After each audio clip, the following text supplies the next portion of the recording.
Welcome back to my channel. Today, I'll be telling you about food in Switzerland, from famous specialties to everyday eating habits. Let's start with the classic Swiss specialties.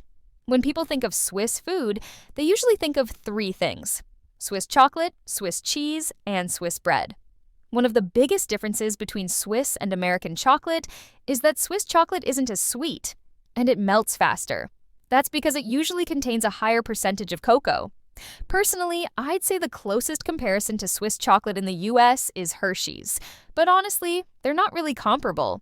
Swiss cheese is also completely different. It has a much stronger flavor, and yes, it smells a lot and bad, but that's a good thing. The strong smell comes from the long aging process, which creates the rich, intense taste.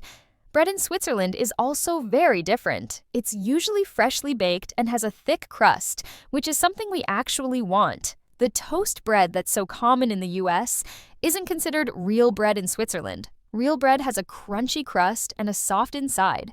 Bread plays a huge role in Swiss and generally European food culture. As I mentioned, cheese is a big deal in Switzerland, so it makes sense that the three most iconic Swiss dishes all involve cheese. First, there's fondue, a pot of melted cheese where you dip small pieces of bread using long forks. Everyone at the table shares the same pot, and it's a very cozy social meal. Then there's raclette, which is melted cheese poured over bread or baked potatoes. It's usually served with a variety of sides like cured meats, summer sausage, cherry tomatoes, pickles, onions, and other little snacks that you usually find on charcuterie boards. Another popular dish is Älpler Makronen, which translates to Alpine macaroni.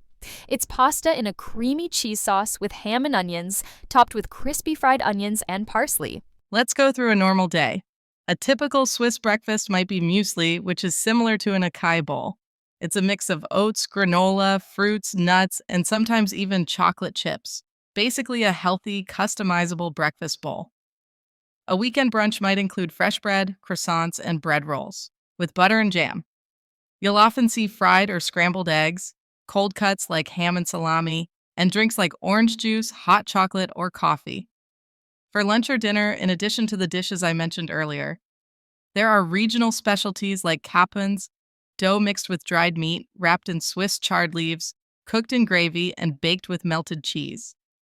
Then there's a dish that's called cut up Zurich, a dish from Zurich made with thin strips of meat mushrooms in a creamy sauce, usually served with Rösti, which are like crispy hash browns.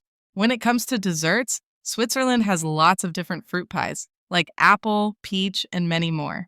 There's also vermicelles, which is made from sweet chestnut puree, shaped to look like spaghetti, topped with whipped cream. As for drinks, chocolate shows up again.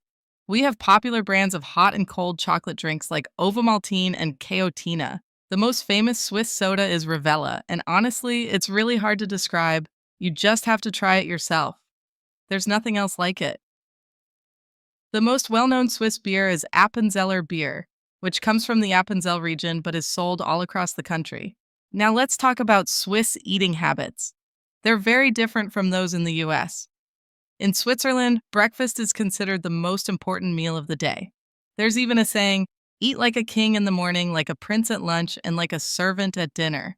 That reflects the idea that breakfast should be hearty, lunch should be lighter, and dinner should be small. Eating out is also different. In America, there are tons of fast food chains. In Switzerland, there are only a few, mostly just McDonald's and Burger King. Most other restaurants are sit-down places where you're served fresh food. You don't typically grab food to go. You sit down, enjoy your meal, and take your time. That's it for today's video.